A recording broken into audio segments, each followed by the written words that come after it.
Հայաստանի արտաքին պարտքը Փաշինյանի կառավարման ընթացքում կրկնապատկվել է։ Երբ հարցնում են ինչ է սա էլ $8 միլիարդ, ասում է զենք եմ գնել, հավատում եք։ Միգուցե արել է, ինչ իմանամ, այսօր չեմ տեսել, մարդ որ մի բան չի տենում, չի տեսել, ոնց կարող ասի հա։ Ես չեմ կարող ասեմ այդ բանը։ Որ ասի զենքը ես ինչ իմանամ, զենքը գնե թե տվել այդ քո ասած 7 միլիոնները։ Ինչ իմանամ, դա պիտի հենց հարցած ֆինանսիստներին դա հարցած։ Չէ։ Այդ բայ այդ պարգևարը վճարներին չի համար բաժանել իրանց։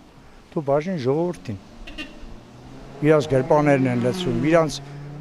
տուն են սարքում, ես ինչ են անում։ Զենքի կարիք կա, շատ կարիք կա, պետք է զենք գնվի, որ այդ թշնամու դեմ պայքարվի հետագայում։ Այսինքն այս խաղաղությունը ֆիկտիվ է։ Ինչ խաղաղություն, ֆիկտիվ է։ Ասենք թղթի վերեն, ասենք սատից ստորագրել ինչ խաղաղություն։ Կարող է առել, կարող է չի առել, կարող է պարգևաճառը տվել։ Կարող է խափում են, ինչքան շատ են խափում։ Կարող է զենք էլ չեն առել, խափում են։ Ով գնաց այդ զենքեր տեսավ։ Կամ էր զինվորը գնում է սահման, Ադրբեջան գալիս ստուգումը, նոր թողում անցնում այնտեղ։ Սահման, ես չէի հավատում։ Ես տեսման ոնց գալի, այդ պոստում կանգնածին հարցը գրեցի, ասեց, հա, գալիս են իրանցից բանը մեզ տենում են, որ մենակ ավտոմատ է ու թողում են այդակ պոստ։ Ուրիշ բան չտանենք, մի հատ մենակ ավտոմատով։ Այդ սև լճի մոտ էր այդ կոմերը։ Այդ էլ է սուտ։ Թե պարտք են արել, ումից են արել, չեն արել։ Դա պետք է խելոք մարդ նստածելի, որ իմանա չթողի աճի, որ բանկից որ տոկոս ես վերցնում, հիմար մարդն է տոկոս վերցնում կամ էլ անճար, որ չգիտի ամիս տոկոս է տալիս, ավելորդ փող է տալիս։ Չունես քոյլացով յոլա գնա, վերցնում ես ինչ, պարգևաճառ տաս։ Ես ինքս չեմ հավատում, չգիտեմ։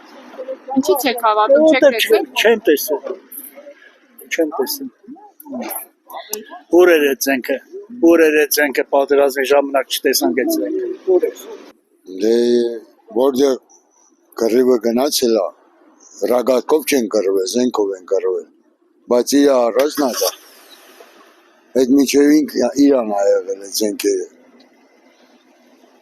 Թե ինք հասմանոր զենք է։ Այդ ինքը կարող է քնել մի դազաբանած, հավատանք սաղի։ Կիսակ։ Հետո անենց երկրներից են զենք գնում, որ ասենք սովետական երկիրն է դրանց զենք տվել։ Սովետական երկիրներ Հնդկաստանը զենք տալիս, հիմա հնդկական զենքն ու սովետական զենքը նման զենքեր են։ Եթե այսօրվա պայմաններին, այս ժամանակին պետք չէ։ Դրանք անցած էտապի զենքեր են, որ ասում են 80-ական թվերի զենք։ Նույնն էլ էդ է, դինեն զենք վերցնեն, որ ժամանակակից լինի, որ իր էֆեկտը տա, որ դիմացի պետությունը իմանա, որ այս մարդը բանն է, ոնց է Իսրայելն ամեն ինչ ունի, սա վախն է։ Այս զենքերը սա կանալ կալինք հավատանք, ով է տեսել զենքերը, որ հավատա։